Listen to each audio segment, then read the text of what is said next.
Hey guys, mtgnoob here, and I'd just like to say really sorry about posting the spoiler yesterday. I was having a rough day with the internet. Everything was very frustrating, and I ended up muting the microphone on my headset, so I apologize. So let's get into these spoilers.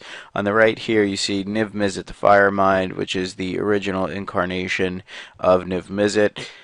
He costs the same as the new one, 2 double blue, double red, so cost 6. He's also a legendary creature. He's a dragon wizard. He's rare instead of mythic. He's a 4/4 flyer. The new one is a 5/5 flyer.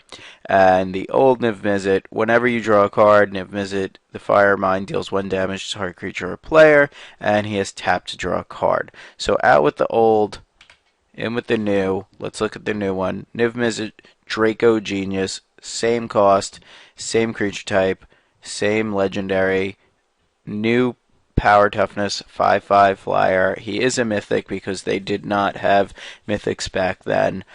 So he got an upgrade and will hurt your wallet a little bit more because he's awesome. So when Niv Mizzet, Draco Genius deals damage to a player, you may draw a card, pay red and blue.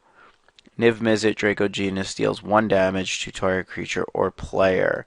So this guy is bonkers and insane, and unless they spoil some other good stuff at the pre-release, he might be the guild to go with. He's just ridiculous. If you open him, you should win if you land him in play and can protect him. Because not only does he give you card advantage, he gives you removal on top of a 5/5 evasion creature. Very nice. And his casting cost is not too restrictive. By turn 6, if you're playing a dedicated blue-red 2-color deck, you should be able to just get there. Okay, let's talk about our next mythic. Isperia, Supreme Judge. 2 white, 2 blue, so cost 6. Legendary creature, Sphinx, mythic, flying 6/4. Whenever a creature attacks you or a planeswalker you control, you may draw a card. Now, I don't think this guy is that fantastic. I think having 4 toughness is very, very weak in this format. I think it'll be easily dealt with, but if it's not dealt with, you basically have a win condition in this card because it swings for 6 in the air, it has evasion, and whenever somebody attacks you, you sit there and just go, oh, okay, I'll just draw a card.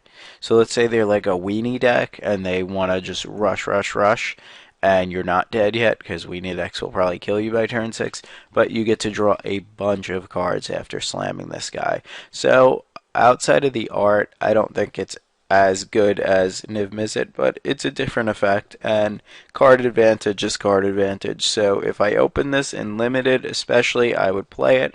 Might be a finisher as a 1 or 2 of in a control style deck, but I think the control decks are going to lean more towards blue-red or Grixis or 5-color control, where I don't see this guy seeing as much play. Could be completely wrong, but that's my take on those two. Okay, let's get to some monocolored, I know, right? Monocolored, boring cards. Alright, first we have Death's Presence, which is a 6 casting cost, 5 and a green enchantment. That is rare. Whenever a creature you control dies, put X/1/1 counters on target creature you control, where X is the power of the creature that died. Now, this kind of is a lot for an enchantment that doesn't immediately impact the game, meaning stuff has to die. However, if you have sack outlets or if you have chump blockers or you have things like that, it will screw up combat math, and it will be interesting to see with this in play and the scavenge mechanic and creatures dying and all sorts of stuff like that. If you can mise some wins, let's say you have a 2/2 and a 5/5 and they're at 7 life and they swing in, you chump with the 2/2, you put 2 counters on your 5/5, and now you swing back with a 7/7. So I definitely think this is playable in limited. I could see this being played definitely in Commander or EDH in like a token style deck or like a reanimator sacrifice effect kind of deck, but it does cast a lot for what it is worth. Okay, last card is Ogre Jailbreaker. He is a Ogre Rogue that costs 4, 3 and a black, Defender, and Ogre Jailbreaker can attack as though it didn't have Defender as long as you control a gate, and he's a 4/4. So basically, I'll just highlight what gates are once again. Gates are land type, and Golgari Gate enters the battlefield tapped, and it taps for a green or black mana. So it's kind of like if you have this guy and you have a gate, which means that you'll have at least one of these lands in play, he can be a good blocker until you get a gate, or if you have a good gate, he can get attacking. I think that this guy's going to be pretty playable, especially in limited, because it's a monocolored threat that has pretty high power and high toughness for 4 mana, and the gates are common. So therefore, it's not like, you have to find an uncommon card to play this guy and get smashing with it. They're both commons. I think this guy, if black is popular, might be picked up mid-draft, and we'll definitely see play in your sealed pools at your pre-release. Constructed worthy? I don't think so. I think there's better things you could be doing than having a 4/4 for 4 defender.